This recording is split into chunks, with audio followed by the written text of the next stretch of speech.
once again to the Friday Beer Break, brought to you by the Bier Markt. They've got live music Thursday through Saturday starting at 9, and the rock and roll brunch on Sundays. This beer is available at the Bier Markt, and it's local. You're getting 2 birds with 1 stone, 2 hammers with 1 nail. Yeah, I think 2 hammers with 1 nail work. Now think about that. That does not make sense.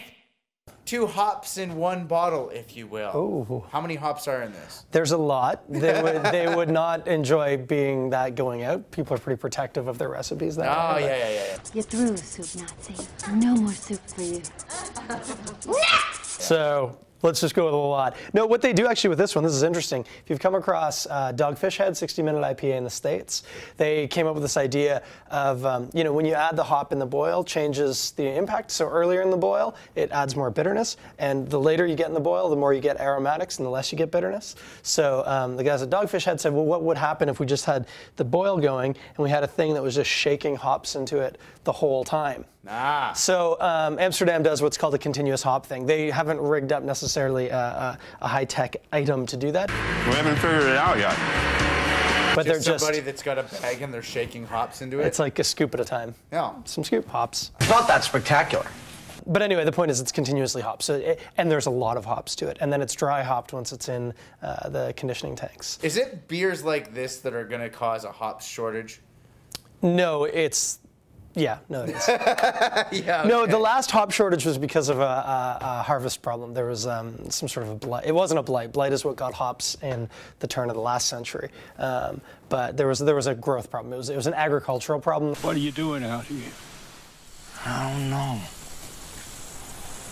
What makes it so special? I mean, it's a bang-up recipe.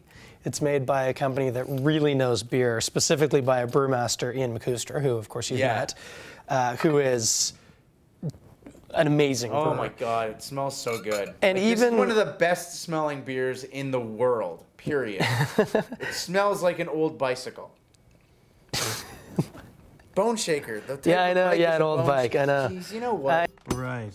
I'm sorry, you lost me there. It's, like I say, it's an amazing recipe made by an amazing team of brewers, so it's an amazing beer. Now, this is not for the faint of heart. Oh, no. This is a big person IPA. I put on my big boy pants. Look, I'm wearing a belt.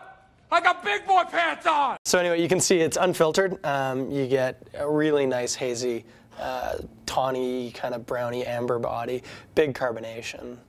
Beautiful, beautiful beer. To me, that's beautiful. Just such citrusy, piney hoppiness. There's definitely some sweetness, but it's puberty. Like 6 months ago, I couldn't grow a beard. Not that my beard's anything to write home about now. But you'll have this. I've got this. By the end of the day today, I'll have that. I'll probably have to shave before we do the next one. By the end of the day, I'll be Gandalf. Shall not pass! The Boneshaker. Like, how old is this beer, though? It's not You mean that old. the recipe? Well, no. How long has the beer been available? Yeah, 2 or 3 years maybe. Yeah, because it feels like it was very, very hard to find a little while ago, but now it's really exploded. They got merch for the Boneshaker now. Yeah, you get your Boneshaker hoodie, your Boneshaker toque. I got a little Boneshaker button on one of my coats.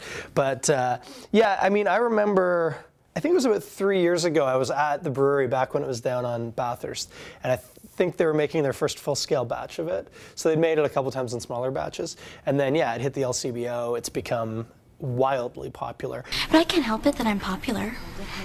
Yeah, so, and like you say, super local. I mean, most of the big batches of Boneshaker are made at the brewery up at a Sander in Leaside.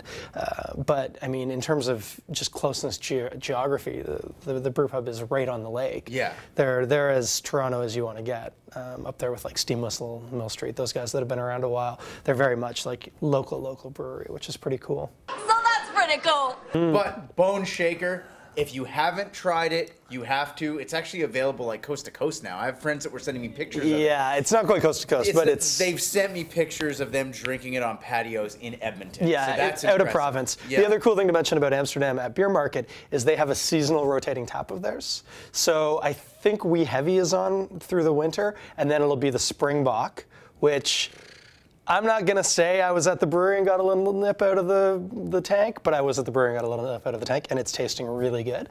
So that'll be on in the spring, and then I don't know what's the summer and fall, but Amsterdam has a seasonal rotating tap with Bier Markt, which is pretty cool as well. And that's one of the, like, it's caused us a bit of grief with the Bier Markt thing. They got a rotating menu. There's always new things going on.